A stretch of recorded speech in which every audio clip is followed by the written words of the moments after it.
దేవుని పరిశుద్ధ నామమునకు మహిమ కలుగునగాక. కూడి వచ్చిన మీ అందరికీ ప్రభు పేరట నా నిండు వందనాలు తెలియజేస్తూ, మనం పరిచయమైన దగ్గర నుండి బైబిల్ అనేక అంశాలను, భక్తి కలిగిన అనేక మంది స్త్రీలను కూర్చి నేర్చుకున్నటకు దేవుడు కృప చూపాడు. మరి ఒక్కసారి ప్రారంభం నుండి నేర్చుకోవడానికి ప్రేరేపించబడుతూ ఉండగా శ్రద్ధగా దేవుని మాటలు వినాలని నేను ప్రభు పేరట మనవి చేస్తూ ఉన్నాను.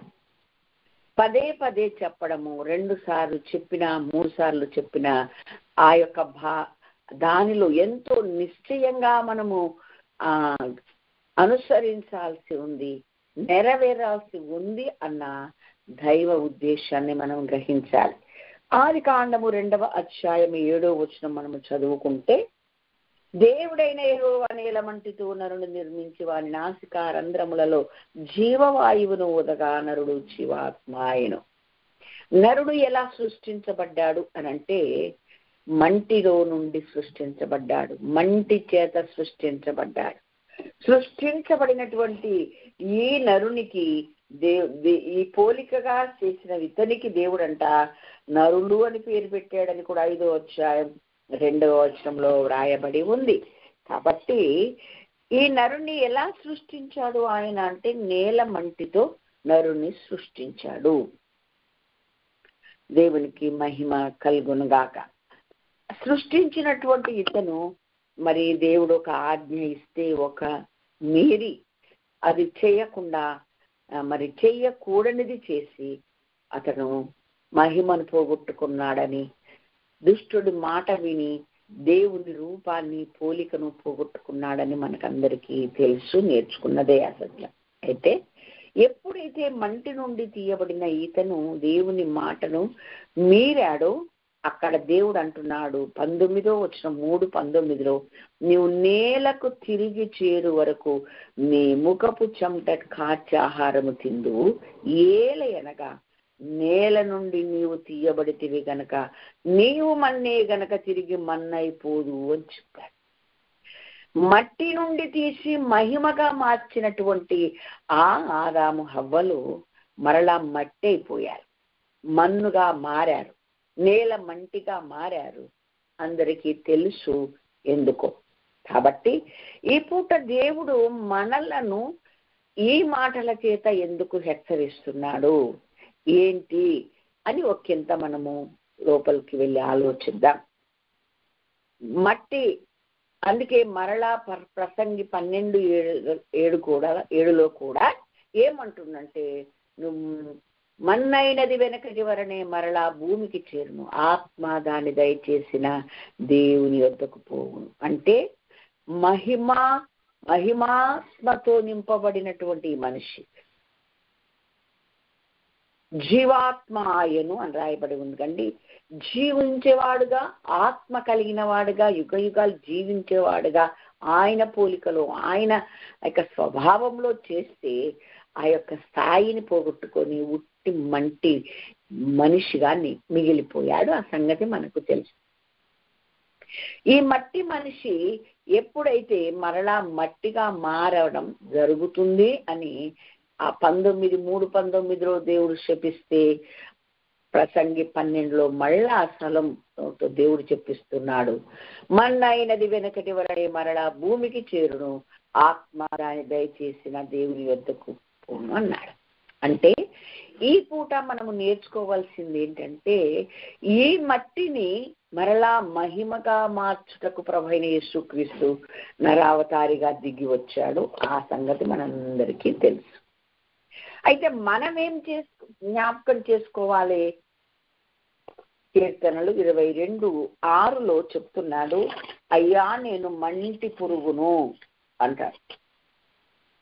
నేను నరుడను కాను, నేను పురుగును అంటారు. ఒక పురుగుతో నేను సమానం. ఎందుకంటే నీ మహిమైశ్వర్యము, నీ పోలిక, నీ స్వభావం నేను నిలుపుకొని ఉన్నట్లయితే అసలు నాకు తిరుగు ఉండేది కాదు, నాకు ఏ ఆటంకం అడ్డం ఉండేది కాదు. కానీ అవన్నీ పోయినాయి గనక నేను ఒక పురుగుతో సమానము అంటారు. అందుకే యెషయా గ్రంథం 41:14లో పురుగు వంటి యాకోబు అని పిలిచాడు. నేను రెఫరెన్స్లు చెప్తున్నాను, మీరు రాసుకోవచ్చు. తర్వాత ధ్యానించవచ్చు. పురుగు వంటి యాకోబు అని పిలిచాడు. ఇంకా ప్రభు అంటాడు 103వ కీర్తన 14లో మనము మంటి వారమని ఆయన జ్ఞాపకం చేసుకుంటున్నాడు అంటాడు. అంటే మన జీవితం ఎలాంటి ఎంత మరి ఏమనాలి, ఎంత తేలికైనది, ఎంత చులకనైనది అని అంటే, జిగట మంటిగా నన్ను రూపొంచావు, పోర్చావు, మళ్ళా నన్ను మంటిగా చేస్తావా అని యోబు ప్రార్థన చేస్తూ ఉన్నాడు. అయితే ఆయన మహా కనికరాన్ని బట్టి, ఆయన కృపా ఐశ్వర్యాన్ని బట్టి ఈ మట్టి పురుగును ఆ స్థాయిలో అదే స్థితిలో ఉంచక ఆయన ప్రేమ కలిగిన దేవుడు తాను మనిషిగా, తాను నరుడుగా మారి ఈ మంటి దేహము దాల్చి భూమి మీదకి వచ్చాడు. ఎందుకు అంటే 2వ కొరింథీ పత్రిక 4వ అధ్యాయం 7వ వచనములో ఈ మంటి ఘటములో మహిమైశ్వర్యము నింపుటకే. దేవునికి మహిమ కలుగునుగా. గ్రహింపు కలిగి మనం బ్రతుకుదాం. మనం మంటిగా మారిపోయాం.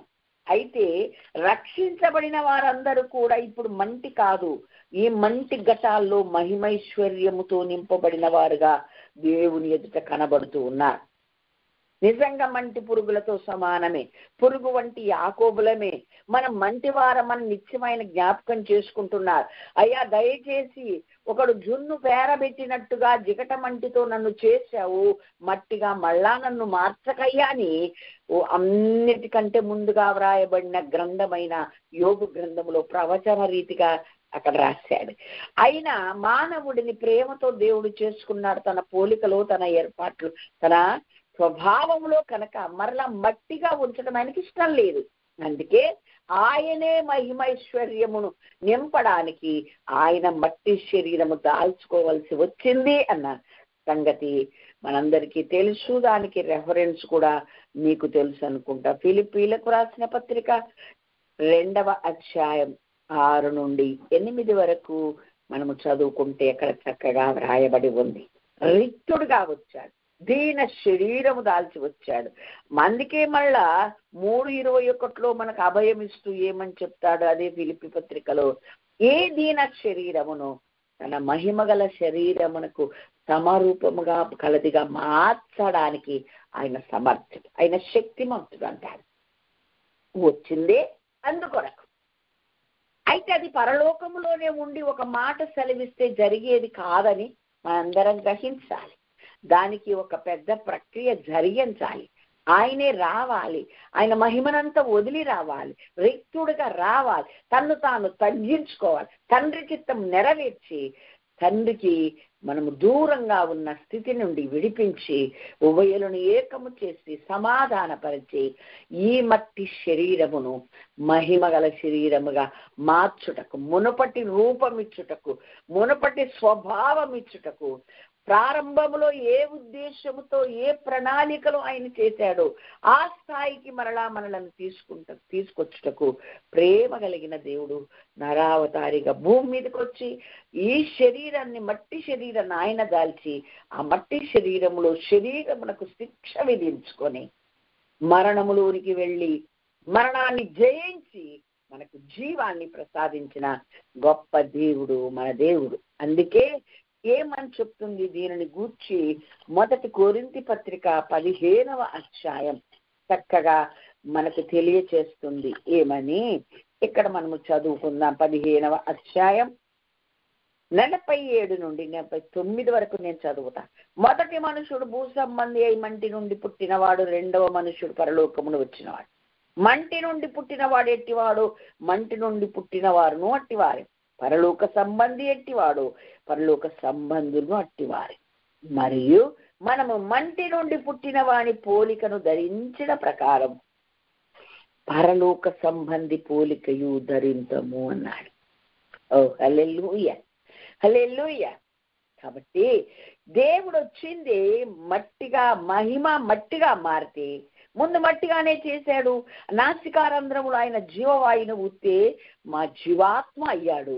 ఎప్పుడైతే దేవుని ఆజ్ఞను మీరాడో, సాతాను మాటను విన్నాడో మరలా మట్టి అయిపోయాడు. మట్టి అయిపోతే ఆ మట్టి మరలా మహిమకు మార్చుటకు ఆయన మట్టిగా మారాల్సి వచ్చింది. ఆయన మట్టి శరీరం దాల్చాల్సి వచ్చింది, త్యాగం చేయాల్సి వచ్చింది. ఆ మట్టి శరీరములో శిక్షను విధించుకొని ఆయన ఆ మరణాన్ని జయించి ఆయన పునరుద్ధానుడు, ఆత్మచేత పునరుద్ధానుడై ఇప్పుడు మనకు ఏం చేస్తున్నాడు? ఆ మహిమ శరీరం ఇవ్వడానికి ఒక మార్గాన్ని ఏర్పాటు చేశాడు. కాబట్టి ఆదాము స్వభావములో ఆదాములాగా మట్టిగా మారిపోయిన మనం అందరము క్రీస్తు స్వభావమును ఎరిగి క్రీస్తులోనికి వచ్చి మనం ఏం చేయాలా? క్రీస్తును ధరించుకొని బ్యాప్టిజం ద్వారా ప్రతి ఒక్కడు క్రీస్తు యేసులోనికి బ్యాప్టిజం పొందిన మనమందరము క్రీస్తును ధరించుకున్న వారము అని గలతి 3:27 రాయబడి ఉంది. ధరించుకున్నాం గనక మట్టి శరీరం ఎలాగ మనలోకి వచ్చిందో ఆటోమేటిక్ గా ఇప్పుడు మహిమ శరీరం మనలోకి రావాలి. యేసుక్రీస్తులోనికి మనం బ్యాప్టిజం తీసుకుని ఆయనను అంగీకరించి ఆయనను ఒప్పుకొని ఆయనలో మనము నూతన సృష్టిగా మారితే ఆ నూతన సృష్టి మహిమ దేహములు దాల్చుకునే సృష్టి. దేవుని స్తోత్రం. పూర్వం పోగొట్టుకున్న ఆ వైభవాన్ని మరలా పొందుకునే ఆ అనుభవం. అందుకే 2 కొరింథీ 4:7 ఈ మంటి ఘటములో మహిమైశ్వర్యాన్ని దేవుడు నింపాడు అంటాడు. దేవునికి మహిమ కలుగును గాక. హల్లెలూయా. ఇంకా ఏమంటాడు అనంటే, ఒప్పుకుంటూ ఒకప్పుడు పాత స్థితిని ఒప్పుకుంటూ భక్తులు ప్రార్థన చేసినట్టే అనుక్షణము గర్వించొద్దు, అవివేకంగా అజ్ఞానంగా ప్రవర్తించొద్దు. చిన్న కాలు జారిందా, చిన్న అజ్ఞానమైన ఆలోచన స్టెప్ వేసామా మళ్ళా ఈ మట్టి ఓటికొండైపోద్ది, నాశనం అయిపోద్ది, మహిమంతా పోగొట్టుకుంటాం. అందుకే అయ్యా నేను ఓటికొండవాడనైతినయ్యా. ఒకసారి నన్ను జ్ఞాపకం చేసుకొని అయ్యా దావీదు ప్రార్థన చేశాడు. 31 కీర్తన 12 15 అంటాడు, మా కాలగతులు నీ వశములో ఉన్నవయ్యా. అందుకే ఇర్మియా ద్వారా దేవుడు ప్రజలందరితో మాట్లాడి నువ్వు కుమ్మరి ఇంటికి వెళ్ళు, మహా గర్వంతో నేను అలా నేను ఇలా అని అనుకుంటున్నాడు. కానీ మంటి కుండ ఎలా ఉంటుందో కుమ్మరి చేతిలో మీ మానవులందరూ నా చేతులు అంతే ఉన్నారు. గర్వించక లోబడి భయపడి ఆయనకి ఇష్టమైనట్లుగా ఆయనకు మహిమ తెచ్చినట్లుగా బ్రతికితే ఆ మహిమైశ్వర్యం చొప్పున ఆయన ఈ మంటి ఘటములో మహిమ నింపుతాడు.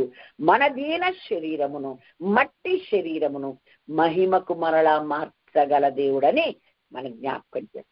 ఒకప్పుడు ఆయన మహిమగానే చేశాడు. ఈ ఆదాము అవివేక అజ్ఞాన అవ్వమ్మ జ్ఞానం వలన మనం మట్టిగా మారిపోయాం. అలా ఉండడం దేవునికి ఇష్టం లేదు గనక, దూరంగా ఉండడం ఇష్టం లేదు గనక, ఆ మహిమ పోగొట్టుకోవడం ఇష్టం లేదు గనక ఆయనే మహిమనంతా వదిలి మన కోసం రావాల్సి వచ్చింది. అనేక సార్లు గుడ్ ఫ్రైడే రోజున మనం ఈ విషయాలన్నీ నేర్చుకుంటాం. మరలా జ్ఞాపకం చేస్తున్నాడు దేవుడు, మనం మంటి వారమని ఆయన జ్ఞాపకం చేసుకుంటుండు కదా. అసలు నీవే జ్ఞాపకం చేసుకో, ఓటికుండ వాటి వారమని నీవే జ్ఞాపకం చేసుకో. నీ కాలగతులు ఆయన వర్షములో ఉన్నవన్నీ జ్ఞాపకం చేసుకోవాలి. అవివేకంగా అజ్ఞానంగా ఎప్పటికీ ప్రవర్తించవద్దు అని ప్రభువారు చెప్తున్నారు. పురుగు వంటి యాకోబు అని దేవుడు ఎందుకు పిలిచాడు అనంటే మనం నిజంగా పురుగు వంటి వారమే. కాబట్టి మనము దేవునిలో ఈ మంటికటములో మహిమైశ్వర్యము నింపబడినట్లుగా ఈ దీన శరీరము మహిమ కలిగిన శరీరముగా ఆయనకు సమరూపమైనదిగా మార్చబడినట్లుగా మనమందరము చాలా జాగ్రత్తగా బ్రతకాలని మసులుకోవాలని దేవుని వాక్యం ఈ పూట మనకు బోధిస్తుంది. అంటే మన ధ్యేయం, మన ఆలోచన, మనం నిత్యం ఆలోచించాల్సింది ఏంటంటే మట్టిగా మారిపోయిన ఈ శరీరాలు మహిమ దేహం దాల్చాల్సి ఉంది. దేవునికి స్తోత్రం. హల్లెలూయా. ఈ మంటి ఘటములో ఆయన మహిమైశ్వర్యము నింపాలి. ఇంకా ఏమంటుందంటే వాక్యం శరీరము కేవలము నిష్ప్రయోజనము, ఆత్మయే జీవింపచేయుచున్నది అన్నది. ఎక్కడ యోహాను 6:63 రాయబడి ఉంది. అలాగే 2వ కొరింథీ పత్రిక 3:17 ఏమని రాయబడి ఉంది అనంటే, ప్రభువే ఆత్మ, ఈ ఆత్మ ఎక్కడ నివసిస్తుందో అక్కడ స్వాతంత్రం ఉంటది. ఏంటి స్వాతంత్రం ఉండక మనం ఏం చేశాం? అలాగే అంటది వాక్యం, అక్షరము చంపును ఆత్మ జీవింపచే. అంటే రోమాపత్రిక 8:5 నుండి 8-9 వచనాల ప్రకారం 11వ వచనం దాకా మనము చదువుకుంటే, మనం ఆత్మపూర్ణులమై, ఆత్మాభిషేకం పొందిన వారమై, ఆత్మ సంగతులనే అనుసరించు వారముగా, జరిగించు వారముగా, ఆత్మ చేత నడిపించే వారంగా మనమందరము ఉండాలన్నది దైవ సంకల్పం అన్నమాట. అట్లా కాకుండా మన ఇష్టానుసారంగా మనకు నచ్చినట్టు తోచినట్టు ఉండడానికి వీలు లేదు అని అక్కడ ఆత్మపత్రిక 8:5-15 వరకు మీరు చదువుకోవచ్చు. అక్కడ రాయబడింది అది. అక్కడ ఇంకా ఏమంటాడు? ఆత్మయే జీవింప చేస్తుంది, అక్షరము చంపు. అంటే బైబిల్ పైన నువ్వు చదువుకుంటూ వెళ్ళిపోతే నీవు సస్తావు అంతే, ఏది నీకు రాదు. కానీ ఆత్మానుసారంగా జీవించడం మొదలు పెడితే, ఆత్మను కలిగిన వారంగా జీవిస్తే, ఆత్మ చెప్పు సంగతులను ఎరిగి ఉంటే, ఆత్మచే నడిపించబడితే, ఆత్మయే మనల్ని జీవింపచేసేది. అసలు ఎక్కడ ఆత్మ ఉంటుందో అక్కడ స్వాతంత్రం ఉంటుంది. ప్రభువే ఆత్మ, ఆ ప్రభువే ఆత్మ చెప్తూ, ఆత్మ ఎక్కడ ఉండును అక్కడ స్వాతంత్రం ఉండును. అంటే అది గనక లేకపోతే, నువ్వు ఆత్మలో లేకపోతే, నువ్వు ఆత్మలో నిలవకపోతే, ఆత్మ నీలో లేకపోతే ఏమవుతుందో తెలుసండి? మనం వేరే దేనికో ఒక దానికి లోకంలో బానిసలు అవ్వాల్సి వస్తుంది, దాసులం అవ్వాల్సి వస్తుంది. 1 కొరింథీ పత్రిక 10:23 ప్రభువారు పౌలుతో చెప్పిస్తున్న మాట ఏంటి అనంటే, అన్ని విషయముల యందు నాకు స్వాతంత్రము కలదు గాని అన్నియు చేయతగినవి కావు, అన్నిటి యందు నాకు స్వాతంత్రం కలదు గాని అన్నియు క్షేమాభివృద్ధి కలగచేయు అనే విచక్షణ జ్ఞానం ఎప్పుడొస్తుంది అంటే, ఆత్మలో నిలిచినప్పుడు, ఆత్మలో మనం ప్రార్థించినప్పుడు, ఆత్మ చేత నడిపించబడినప్పుడు, ఆత్మ అభిషేకం పొందుకున్నప్పుడు మనకు ఈ విచక్షణ జ్ఞానం వస్తుంది. ఇంకా 6:19 మనం ఇంకొక మాట చదువుతాం. 12 క్షమించండి. అన్నిటి యందు నాకు స్వాతంత్రము కలదు గాని అన్నియు చెయ్యదగినవి కాదు, అన్నిటి యందు నాకు స్వాతంత్రం కలదు గాని దేని చేతను లోపరచబడనొల్లను అంటాడు. అది విషయం. దేవునికి మహిమ కలిగిన గాక. హల్లెలూయా. కాబట్టి మనము ఆత్మానుసారంగా బ్రతుకుదాం. ఒకప్పుడు ఆత్మ పూర్ణులుగానే దేవుడు చేశాడు, ఆత్మ పోలికలోనే మనల్ని చేశాడు. ఆదాము హవ్వ పాపము ద్వారా దాన్ని పోగొట్టుకున్నాం, మంటి అయిపోయాం. మంటి నుండి తీసి మహిమగా మారిస్తే ఆ ఆజ్ఞను మీరి మళ్ళా మంటి అయ్యాం. ఓకే, ఆ మంటి అయిన మనం ఇప్పుడు మహిమైశ్వర్యముతో నింపబడాలి, ఆత్మలో చేత నింపబడాలి. ఆ ఆత్మలోనే మనం బతకాలి, ఆత్మ చేతనే నడిపించబడాలి. ఆత్మ స్వారూప్యంలోకి మనం వచ్చాం. అక్షరార్థంగా బతకూడదు, ఆత్మానుసారంగా బతకాలి. శరీర రీతిగా బతకూడదు, ఆత్మ రీతిగా బ్రతకాలి. మంటి నుండి పుట్టిన వాని పోలికను ధరించినట్టే పరలోక సంబంధి పోలికయు ధరించమని చదువుకున్నాం కదా. పరలోక సంబంధి ఎవరు? ఆయనే మన కొరకు దిగివచ్చి, మన కొరకు ప్రాణమిచ్చి, మన దీన శరీరమును మహిమగల శరీరంగా మార్చుటకు శక్తిమంతుడైన ఆయనకు అప్పగించుకొని, మన కొరకు ప్రాణమిచ్చి మన దీన శరీరాన్ని మార్చుటకే ఆ పని చేశాడు కనుక గ్రహింపు లేకుండా అవివేకంగా మనం బతకూడదు. మీకు నవ్వొస్తుండొచ్చు, కానీ నేను ఒక మాట చెప్తాను. దేవుణ్ణి, ఆయన యొక్క మహాశక్తిని, ఆయన ఎంత గొప్పోడో పోల్చుకుని ప్రార్థన చేసే వాళ్ళు ఉన్నారు. అయ్యా నువ్వు గొప్పోడువు, అయ్యా నువ్వు ఐశ్వర్యవంతుడు, అట్లా ఇట్లాంటి ప్రార్థన చేసేవాళ్ళు ఉన్నారు. కానీ అసలు సంగతి ఏంటి? నువ్వు ఆయన బిడ్డవైతే ఆయనలాగే నిన్ను చేయడానికి వచ్చాడు కదా. ఆయన పొందుకున్నవన్నీ ఇంకా తప్పిపోయిన కుమార్తె పెద్ద కుమారుతో అంటాడు, ఏమని, నావన్నీ నీవే, నువ్వు ఎల్లప్పుడు నాతో ఉన్నావు కదా అంటాడు. ఇంకా చెప్పాలంటే లూకా 19:10 ప్రకారం కోల్పోయినవన్నీ ఇవ్వడానికి ఆయన వచ్చాడు కదా. నువ్వు ఆ రక్షణలోనికి వచ్చావు కదా, ఆయన లోనికి వచ్చావు కదా. ఇంకా నువ్వు ఒక ఆమె ప్రార్థన చేస్తే ఏమని, అయ్యా నువ్వు ఉన్నవాడు, నేమే లేని వాళ్ళమయ్యా. ఓ అవివేకం, అజ్ఞాని. అప్పుడు నేను చెప్పాల్సి వచ్చింది, ఆయన ఉన్నవాడు అంటే ఎప్పుడు ఉండేవాడు, మనలను కూడా యుగ యుగాలు జీవించేలాగా చేయడానికి ఆయన నరావతారిగా భూమి మీదకి వచ్చాడు. ఇంకా ఒక ఆయన అంటాడు, అయ్యా నువ్వు మేమే ఎండుగడ్డయ్యా, నువ్వు పచ్చగడ్డయ్యా అంటే ఏంటి? ఆయన ఎప్పుడు పచ్చగా ఎప్పుడు నిలిచి ఉండేవాడు, నేనే కాలిపోయడానికి సిద్ధంగా ఉన్నానంటారు. పక్కవా ఏసయ్యను నమ్ముకున్నాక, ఏసయ్య లోనికి వచ్చాక, ఏసును అంగీకరించాక, ఆత్మచేత నింపబడిన తర్వాత ఆయన లాగే నీవు ఉంటావు తప్ప ఇంకొకలాగా నీవుండవు. ఆ సంగతి ఎరిగిన వారమై ఈ మంటి ఘటములో మహిమైశ్వర్యము నింపాడన్న సంగతి ఎరిగి నువ్వు ఆత్మచేతని నడిపించబడాలి, ఆత్మచేతని ఆలోచించాలి, ఆత్మ ద్వారా కార్యాలు చేయాలి, ఆత్మే అయి బతకాలి. దేవునికి స్తోత్రం, హల్లెలూయా.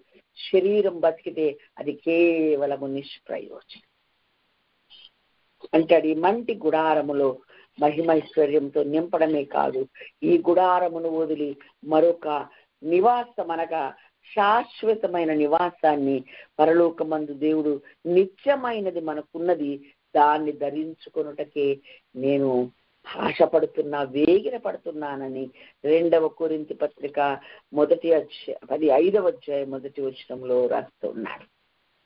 4:16 నుండి 18 ఇంకేం రాస్తాడంటే, కావున మేము అధైర్యపడం, మా బాహ్య పురుషుడు కృషించుచున్నను, ఆంతర్య పురుషుడు దినదినము నూతన పరచబడ.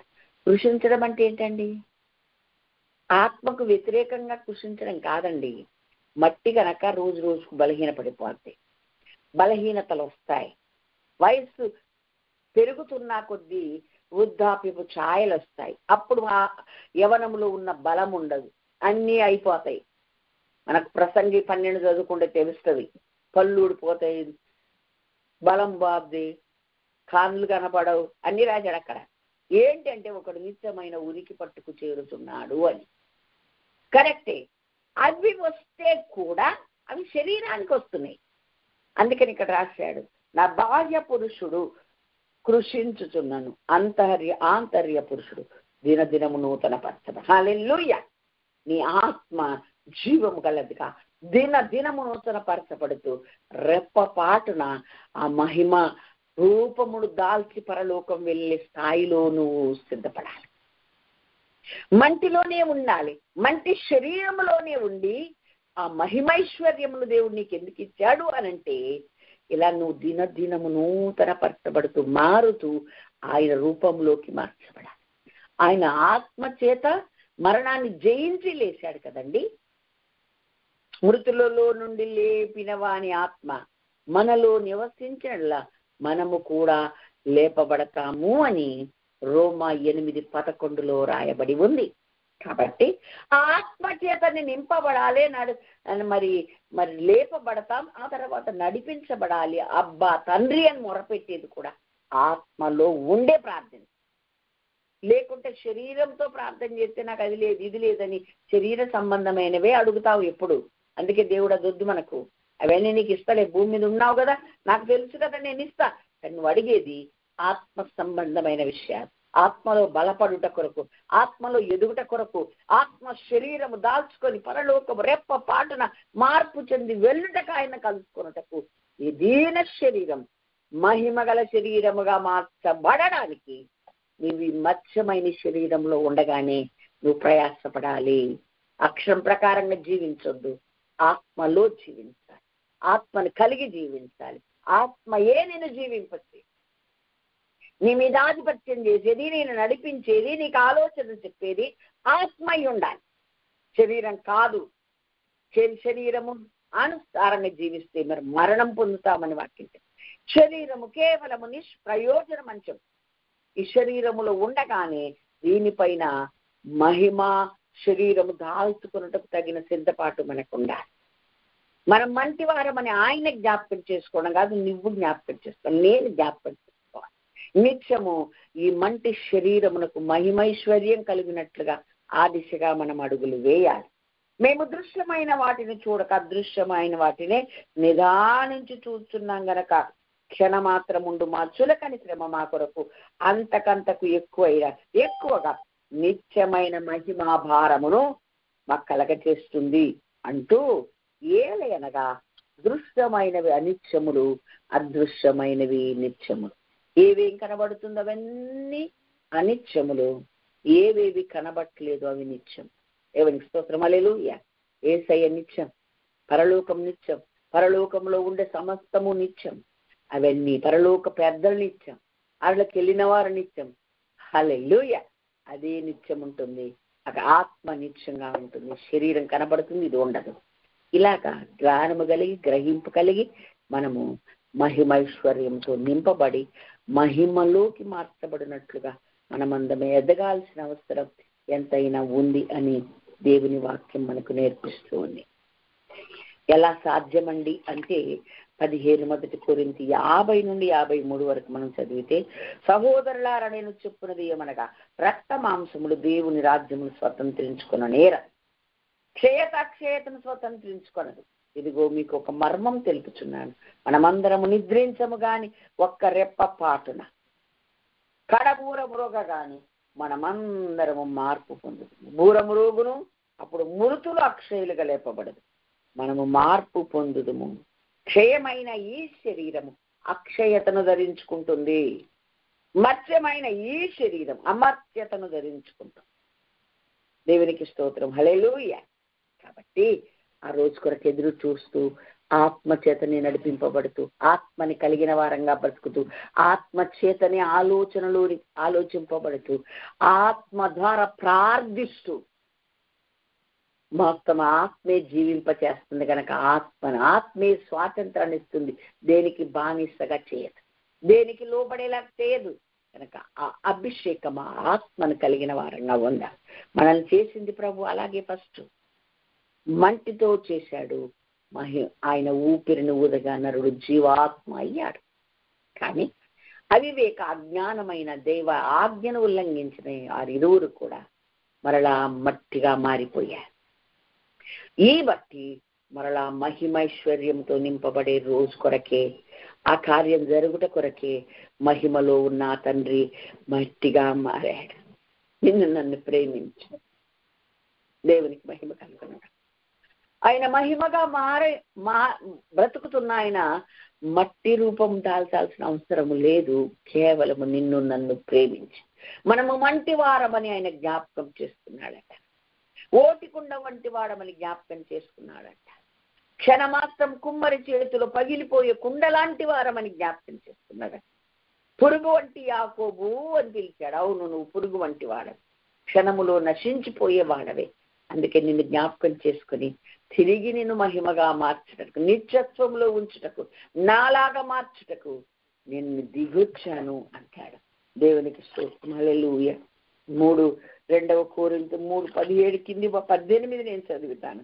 మనమందరం ముసుకులేని ముఖముతో ప్రభు యొక్క మహిమను అద్దం వలె ప్రతిఫలింప చేయొచ్చు, మహిమ నుండి అధిక మహిమను పొందుచు ప్రభువగు ఆత్మ చేత ఆ పోలికగానే మార్చబడుచున్నాము. దేవునికి మహిమ కలుగునుగాక. హల్లెలూయా. కాబట్టి గొప్ప ఆపర్చునిటీ మనకిచ్చాడు, గొప్ప అవకాశాన్ని మనకిచ్చాడు, ఒక చక్కని మార్గాన్ని ఏర్పరిచాడు. కాబట్టి ఆ మార్గాన్ని ఎరిగిన మనము అందులో అడుగు పెట్టామే కానీ ఇంకా పూర్తిగా పరిపూర్ణతలోకి మనం ఇంకా నడవట్లే, వెళ్ళట్లే. అందుకే పరిశుద్ధాత్ముడు ఈ పూట మనకి వాక్యం ఇస్తున్నాడు. ఆయన ఎరిగి ఉంటే చాలదు, కలిగి ఉండాలి. ఆయనను కలిగి ఉన్నా అంటే ఆయన కలిగిన ఎన్ని మనం కలిగి ఉన్నట్టే లెక్క అవుతుంది. అభిషేకం కలిగి ఉన్నాడు, మహిమ శరీరమైన దాల్చి వెళ్ళాడు, మహిమలో ఆయన జీవిస్తున్నాడు, మట్టి మహిమగా మారి వెళ్ళిపోయాడు. మనం కూడా మరి అలాగే వెళ్ళాలి, అదే దాల్చుకోవాలి, ఆ స్థాయిలోకి మనం ఎదగాలి. అదే ఈ పూట దేవుడు మనల్ని ప్రేమించి మనతో మాట్లాడుతున్న ఈ సత్యాలు గ్రహించాలి. దేవునికి స్తోత్రం. హల్లెలూయా. అలాగా మనము అక్కడికి ఇంకా వెళ్ళక ముందే మనం చేయాల్సింది ఏంటి అనంటే, 1 కొరింథీ 15:27 నుంచి నేను చదువుతున్నా. దేవుడు సమస్తములు క్రీస్తు పాదముల కింద లోపరిచించెను, సమస్తములు లోపరచబడి ఉన్నదని చెప్పినప్పుడు ఆయనకు సమస్తములు లోపరిచిన వాడు తప్ప సమస్తము లోపరచబడి ఉన్నదన్న సంగతి విషయదని. అంటే ఎవరు ఆయనకు సమస్తమును లోపరిచారో ఆయన తప్ప అన్ని లోపరచబడి ఆయన పాదముల కిందే ఉన్నది. అప్పుడు ఆ జ్ఞానం, ఆయన జ్ఞానం, ఆ అభిషేకం పొందుకున్న క్రీస్తు ఏమంటాడు, మరియు సమస్తమును ఆయనకు లోపరచబడినప్పుడు దేవుడు సర్వములో సర్వమగు నిమిత్తము కుమారుడు తనకు సమస్తమును లోపరిచిన దేవునికి తానే లోబడును. అబ్బా, దేవుడి స్తోత్రం. ఇప్పుడు 8వ కీర్తన 1 నుండి 5 వరకు చదివితే మనకు కూడా మొత్తము మన పాదముల కింద దేవుడు పెట్టాడు. నువ్వు మనిషిని జ్ఞాపకం చేసుకున్నట్టుకు వాడు ఏ పాటివాడు, నువ్వు నరపుత్రుని దర్శించుటకు వాడు ఏ పాటివాడు అని కీర్తనకారుడు రాస్తలేడు. మనం చదవలేదా? ఎన్నిసార్లు చదివే మా మాటలను మనం కదా. అంటే అవన్నీ మా పాదముల కింద పెట్టిన ఆయనకు నువ్వు పరిపూర్ణంగా అప్పగించుకుని లోబడమని దేవుడు చెప్తాడు. సర్వ సృష్టి నీకు లోబడేలాగా ఆయన చేశాడు. ఎవరైతే చేశారో ఆయనకు నీవు లోబడాలని స్పష్టంగా క్రీస్తు సాదృశ్యంగా దేవుడు మనకు నేర్పిస్తూ ఉన్నాడు. ఎంతగా లోబడాలి? పాదముల మట్టుకు తగ్గించుకోవాలి. మరణమగునంతగా ఆయన లోబడ్డాడు, విధేయత చూపించాడు. నీవు కూడా అంతేనని వాక్యం సరే. దేవునికి స్తోత్రం. అలే ఏదో కొంత మటుకు లోబడ్డం కాదు కాదు కాదు కాదు పరిపూర్ణంగా మనం ఆయనకు అప్పగించుకున్న వారమై ఉండాలి అని వాక్యం మనకు నేర్పిస్తూ ఉంది. దేవునికి మహిమ కలుగును గాక. లోకంలో మనం మొన్ననే ఇండిపెండెన్స్ డే చేసుకున్నాం. మన దేశానికి స్వాతంత్రం వచ్చింది అని సంబరాలు చేస్తున్నాం.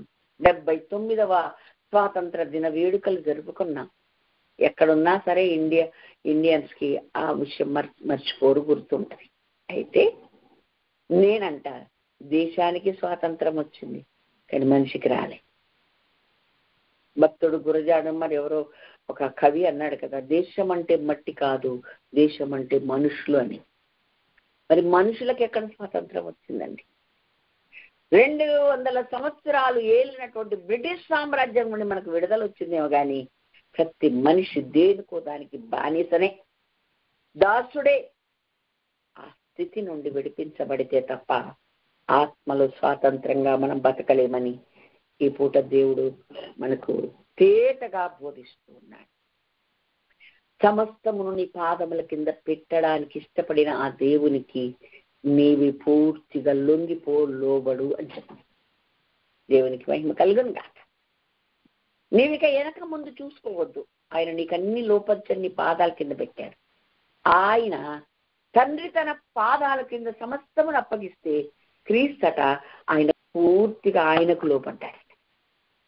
నాకింత భాగ్యం ఇచ్చావయ్యా, అంతా నా పాదాల కింద పెట్టావయ్యా, నేను నీకు లోబడుతున్నాను, సమస్త సృష్టి నాకు లోబడినట్టు నువ్వు చేస్తే నేనేమో నీ పరిపూర్ణంగా లోబడుతున్నాను. ఎంత లోబడుతున్నానంటే మరణం పొందినంతగా విధేయత చూపిస్తున్నాను అంటాడు ఆయన. ఫిలిప్పీ పత్రికలో రాయబడి ఉంది కదా. కాబట్టి మనము గ్రహించాల్సింది ఏంటంటే మనం మంటి వారంగా బతుకుతున్నాం. ఆయన కూడా జ్ఞాపకం చేసుకున్నాడు. ఈ మంటిలాగే ఉండి నశించుకోవడం ఆయనకి ఇష్టం లేక ఆయన మహిమ శరీరమును వదిలి మంటిగా వచ్చాడు. మంటి శరీరాన్ని దాల్చుకున్నాడు. రక్త మాంసములు దేవుని రాజ్యమును స్వతంత్రించుకున్న నేరం కనుక ఆయన వచ్చాడు. కాబట్టి నేను గ్రహించాల్సింది ఏంటి? ఈ మట్టి శరీరం మహిమ శరీరంగా మార్చబడాలి. మహిమ ఆత్మనే ఆ స్వాతంత్రాన్ని ఇచ్చేది, ఆత్మనే అలా మార్చేది, ఆత్మే అలా నడిపించేది, ఆత్మయే అన్నిటికీ చాలినది. కాబట్టి ఆత్మచేతను నింపబడాలి, ఆత్మచేత నడిపించబడాలి, ఆత్మను కలిగి ఉండాలి, ఆత్మలోనే నువ్వు జీవించాలి. ఎందుకంటే శరీరము కేవలము నిష్ప్రయోజనం, ఆత్మయే జీవింపచేస్తుంది. దేవునికి స్తోత్రం, హల్లెలూయా. ఆ ఆత్మ అభిషేకం మనమందరం పొందుకోవాలి. రక్షించబడితే చాలదు, అనగా బాప్టిజం ద్వారా యేసుక్రీస్తు అంగీకరించి ఆయన ప్రియ బిడ్డలంగా మారితే సరిపోదు, అభిషేకం పొందుకోవాల్సిన గడియల్లో మనమున్నా. అభిషేకం పొందుకొని ఆయన రూపంలోకి మనమందరం మార్చబడాలి. దేవునికి మహిమ కలుగును గాక. హల్లెలూయా. దేవుడు పదే పదే గట్టిగా నొక్కి వక్కానించి మనతో ఈ మాటలు పలుకుతూ ఉన్నాడు. మీకు తెలుసో లేదు, మట్టికి తెలుసు దేన్ని మొలకెత్తించాలో, దేన్ని కుల్లబెట్టాలో మట్టికి తెలుసట. మట్టి ఒక వింత జీవి అంటాడు ఒక కవి. ఇంకేమంటాడు, మట్టికి తెలుసు దేన్ని ఏది మరి మొలకెత్తించాలో, దేన్ని కుల్లబెట్టాలో మట్టికి బాగా తెలుసంట. చెత్త చెదారాన్ని వేస్తేనేమో కుల్లబెడుతుంది, విత్తనం వేస్తేనేమో మొలిపిస్తుంది. ఇది మట్టికి ఉన్నటువంటి పవర్. మరి నీవు మట్టివే కదా, నన్ను కూడా మట్టిగానే రూపొందించి మహిమైశ్వర్యమిస్తే పోగొట్టుకొని మట్టిగా మార్చబడ్డాం కదా. ఇప్పుడు నీకు ఆ విచక్షణ జ్ఞానం నీకు రావాలి. నీవు ఎత్తించేలాగా ఏది కుల్లబెట్టాలో, ఏదిని వదిలించుకోవాలో, దేనికి లోబడకూడదో, దేన్ని పక్కకు పెట్టాలో, దేనిలో జీవించాలో, దేన్ని కలిగి ఉండాలో ఈ మట్టిగా ఉన్న నీకు నాకు తెలియాలి. అందుకే మళ్ళా చెప్తున్నాడు, ఈ మట్టికి మహిమైశ్వర్యం దేవుడు ఇవ్వడానికి ఇష్టపడుతున్నాడు. ఈ మట్టిని దేవుడు మహిమగా మార్చుటకి ఆయన మళ్ళొచ్చాడు. కాబట్టి నువ్వు దాన్ని స్వీకరించాలి, నువ్వు అలా మారాలి. మట్టి శరీరం మాకేం తెలవదండి, మట్టి బుర్రలు వండి మట్టి బుర్రండి అని కొంతమంది. మట్టి బుర్రకే తెలుసట ఏది కుల్లబెట్టాలో, ఏది మొలకెత్తించాలి. నువ్వు రాసి పెట్టుకో స్లోగా. మట్టి ఒక వింత జీవి, దేన్ని మొలకెత్తించాలో, దేన్ని కుల్లబెట్టాలో దానికి బాగా తెలుసట. నీవు కూడా మట్టివే కదా, నీకు తెలిసి ఉండాలని ప్రభు నీతో మాట్లాడుతున్నాడు. ఎందుకంటే ఆయన చేతి నిన్ను తాకింది. దేవుడు ఆయన చేతులతో నేను చేశాడు, ఆయన రూపంలో చేశాడు.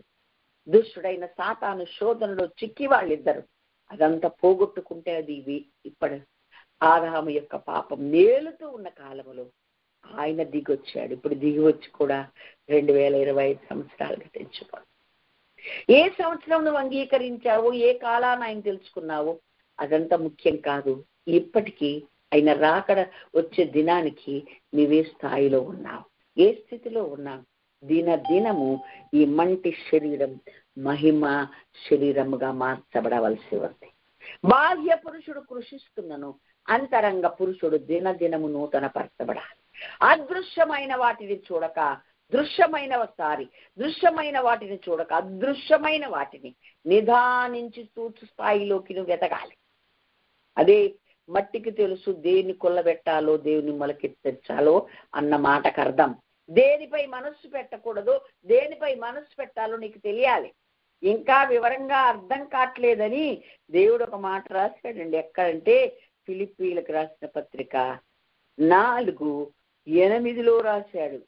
ఏది ఖ్యాతి గలదు, ఏది విలువైనదు, ఏది యోగ్యమైనదు, ఏది పవిత్రమైనదు, ఏది సత్యమైనదు, ఏది మాన్యమైనదు, ఏవి రమ్యమైనదో, ఏవి ఖ్యాతి గల వాటి మీద ధ్యానం ఉంచండి అని చెప్పారు. రెఫరెన్స్ రాసుకొని మనం ఇలా చదవండి. మన మనస్సును దాని మీద పెట్టాలి. అంటే రోజు రోజుకు ఈ మట్టి శరీరములో ఉన్న మనము మహిమ శరీరమును దాల్చుటకు దగ్గరగా మనం ప్రయాణం చేయాలి. మనం పెట్టాల్సింది మనస్సు దృశ్యమైన వాటి మీద కాదు, అదృశ్యమైన వాటి మీద. ఏవి ఖ్యాతి గలవో, ఏవి యోగ్యమైనవో, ఏవి సత్యమైనవో, ఏవి మాన్యమైనవో, రమ్యమైనవో, ఖ్యాతి గలవో వాటి మీద ధ్యానం ఉంచుకోవాలి. ఎందుకు అంటే దృశ్యమైనవన్నీ అనిత్యములు, అదృశ్యమైనవి నిత్యములు. అదృశ్యమైన దాని కొరకే, నీకు కనబడని దానికి అదే శాశ్వతం గనక ఇప్పుడు నీకు దేవుడు కనపట్లే, పరలోకం కనపట్లే, పరలోక రాజ్యం కనబడట్లే, పరలోకంలో ఉన్న మహావైభవం ఏది కనబడట్లే మన ఎవరికి. అది నిత్యం నిలిచేది. కనబడుతున్నదంతా అస్థిరమైనది. దీని మీద మనసు పెట్టక ఈ మట్టి ఏది కుల్లబెట్టాలో, ఏది మొలకించాలో బాగా తెలిసినట్టు ఈ మట్టి ఈ విషయంలో కూడా గ్రహింపు కలిగి ఉండాలి. ఆత్మ సంగతుల మీద మనసులు పెట్టాలి. ఆత్మయే జీవింపచేసేది, ఆత్మే స్వాతంత్రం ఇచ్చేది. దేనికి లోబడనివ్వదు నిన్ను.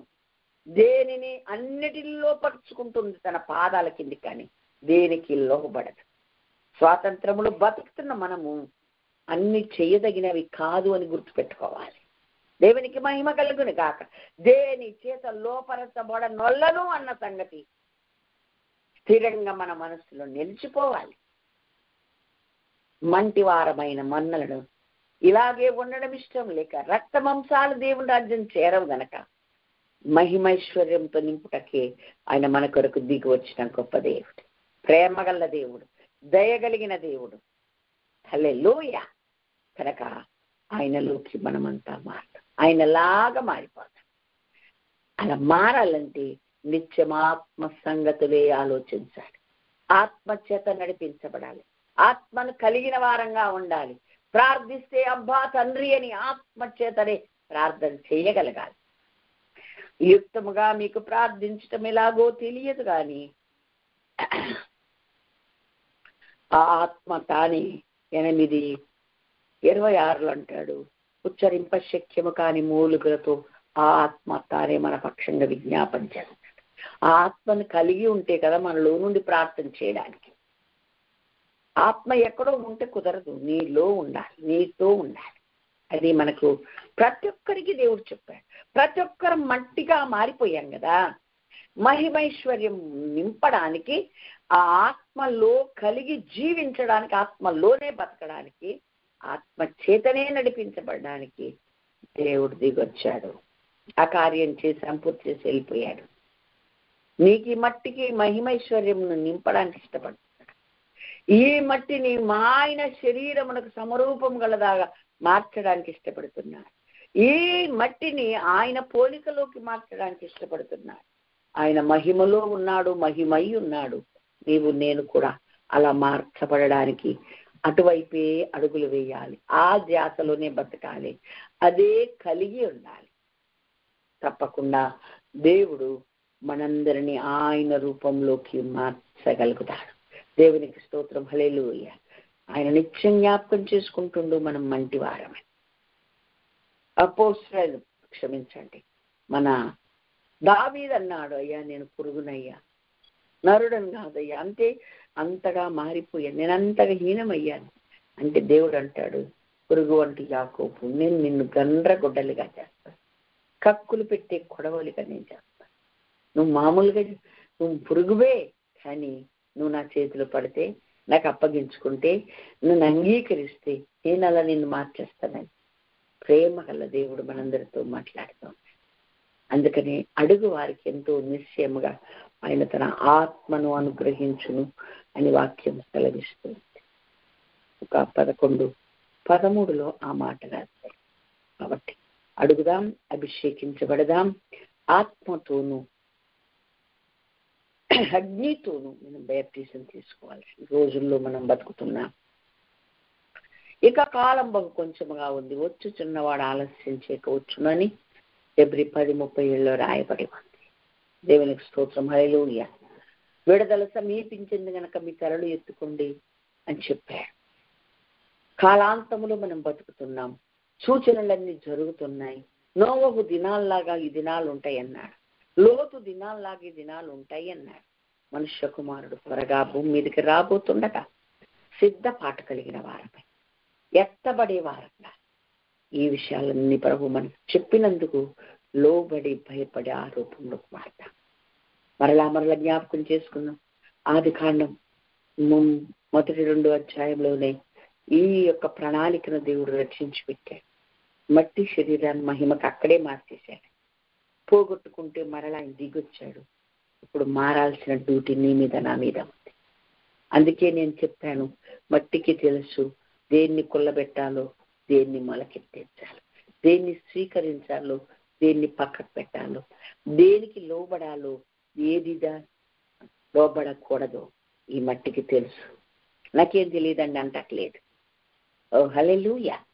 నువ్వు చాలా జాగ్రత్తగా అడుగులు వేయాలి, జాగ్రత్తగా వాక్యాన్ని పరిశీలించాలి, అభిషేకించబడిన జాబితాలను ఉండాలి, ఆత్మ చేత నింపబడమే కాదు, నడిపించబడాలి, ఆత్మ చేత ప్రార్థించాలి.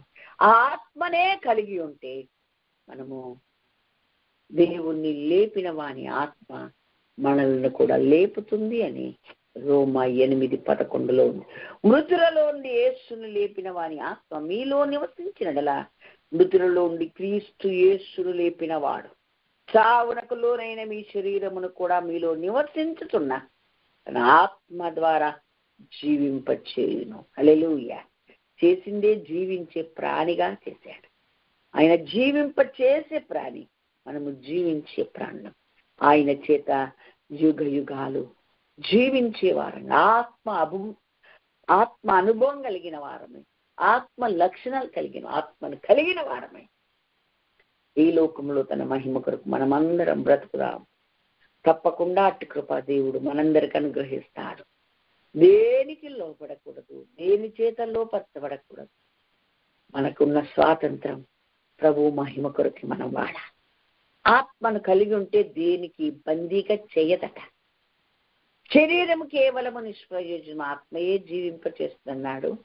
మళ్ళీ ప్రభువే ఆత్మ, ప్రభు ఆత్మ ఎక్కడ ఉండును అక్కడ స్వాతంత్రం ఉండును అన్నాడు. అలాగే 8:31-32 కూడా చెప్పాడు యోహాను సువార్త, మీరు ఆయన యందు ఉంటే ఆయనకు శిష్యులై సత్యమును గ్రహించెదరు, ఆ సత్యమే మిమ్మల్ని స్వతంత్రులుగా చేయును.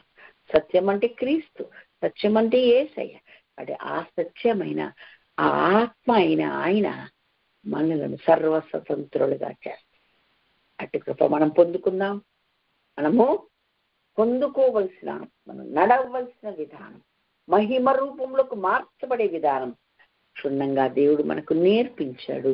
నేర్పించిన ఈ సత్యాలు మన మనసులో నాటుకుందాం. మనస వాచ కర్మన అదే ఆలోచిద్దాం. అంటే కూర్చున్నా, లేచినా, నడిచినా, పనిచేస్తున్నా అదే ధ్యాస, అదే ధ్యానం మనకు ఉండాలి. దేవుని స్తోత్రం. హల్లెలూయా. తిరిగి పోగొట్టుకున్న ఆ మహిమను మరలా తిరిగి పొందుకున్నాం. ఆయన అలాగే మనల్ని వదిలిపెట్టలేదు. ఆ ప్రేమ గల దేవుడు తన ఏకైక కుమారుని మన కొరకు పంపాడు. ఆ ఏకైక కుమారుడు పూర్తిగా తండ్రి చిత్తం నెరవేర్చ భూమికి వచ్చాడు. చేయాల్సిన యజ్ఞమంతా చేస్తే మరణాన్ని జయించి పట్టి తెచ్చి బాహాటంగా వేదిక కనపరిచాడు శత్రుమోకను. ఇక మనం సర్వస్వాతంత్రులు, దేనికి బందీలం కాము. ఆయనకి లోబడుతూ, ఆయన నడిపించబడుతూ, ఆయననే ఆత్మలో ప్రార్థిస్తూ, యోగ్యమైన వాటి, శ్రేష్టమైన వాటి, మాన్యమైన వాటి, ఖ్యాతి గల వాటి మీదనే మనసు పెట్టి, అనగా నిత్యములేవో వాటి మీదనే మనసు పెట్టి, దృశ్యమైనవి అనిత్యములు, అదృశ్యమైనవి నిత్యములు. ఆ వాటి మీద మనం మనసంతా పెట్టుకుని వాటి కొరకే వేగిరపడుతూ ఆ మహిమైశ్వర్యమును మనం పొందుకుంటూ భూమి మీద మహిమలోకి మార్చబడే గడియల కొరకు ఎదురు చూస్తూ బ్రతుకుదాం. అది రెప్పపాటున జరిగే కార్యం, క్షణములో జరిగే కార్యం. అట్టి కృప దేవుడు మనందరికీ అనుగ్రహించులాగున సిద్ధపడదాం. దేవుడి మాటలను దీవించునుగాక. అట్టి కృప దేవుడు మనందరికీ దయచేయునుగాక. ఆమేన్. హల్లెలూయా. Praise the lord.